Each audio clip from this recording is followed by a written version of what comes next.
Okay, imagine this. What if you died, but instead of it being the end, it was actually the start of a whole new life? A life that was never, ever supposed to be yours.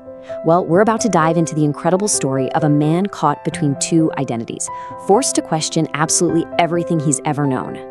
And that question is really what this whole story is about. It all kicks off when a man wakes up from what should have been his own death, and suddenly everyone around him is telling him he's a completely different person. See, on one side, you've got his memories, right? His instincts, the fresh scars on his body, they're all screaming one name, Iskender, a pretty feared gangster from the Istanbul underworld.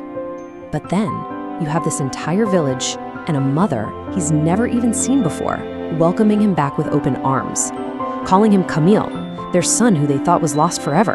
All right, so to really get what's going on in his head, we've got to rewind a bit. We need to look at the life he actually remembers, the life of this notorious Istanbul gangster, a guy they called Büyük İskender, which means the Great Alexander. You know, Iskender wasn't born into power. He literally clawed his way up from an orphanage to become this major player in Istanbul's criminal world. But here's the thing. Despite all that power, what he really wanted was a way out. He was dreaming of a quiet life, a family, just an escape from this endless, violent war he was in with his rival, Reşat Spaha. But that dream of a new life, that turns out to be the perfect trap.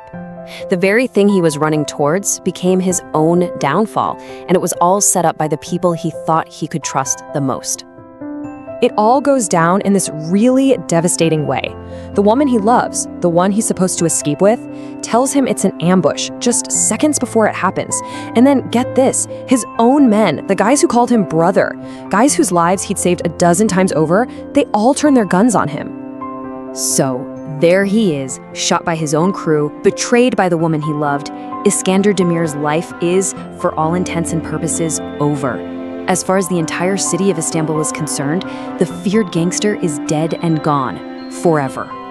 Except, he doesn't die. He wakes up, somehow. He's wounded, completely disoriented, and he's in this strange place called Koyu. And this is kind of perfect, because Araf literally translates to purgatory village. I mean, how fitting is that for a guy who's stuck somewhere between life and death? And this, right here, is where his mind just starts to break. Think about it. His body has fresh bullet wounds. His head is flooded with these violent criminal memories.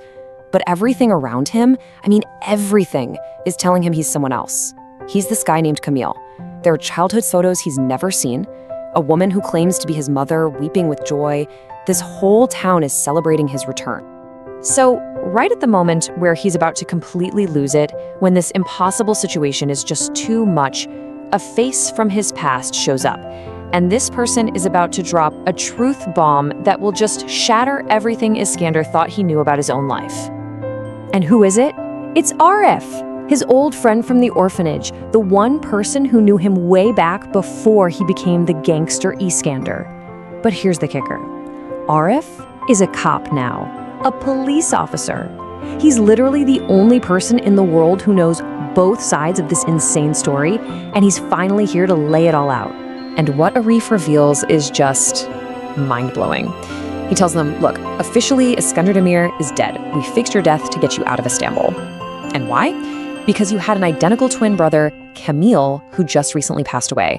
And this village, this family, this was your real family all along.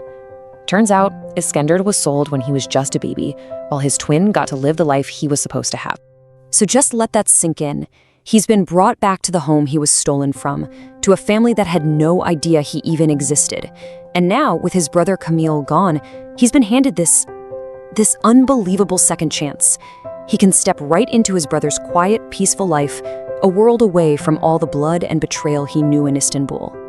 Which brings us to the ultimate question, right? After everything he's been through, who is he really? Is he the man that his violent past forged him into? Or is he the man that this new life, this second chance, could let him become? Is he going to embrace a future as Kamil? Or is the ghost of Iskender going to rise up and demand revenge?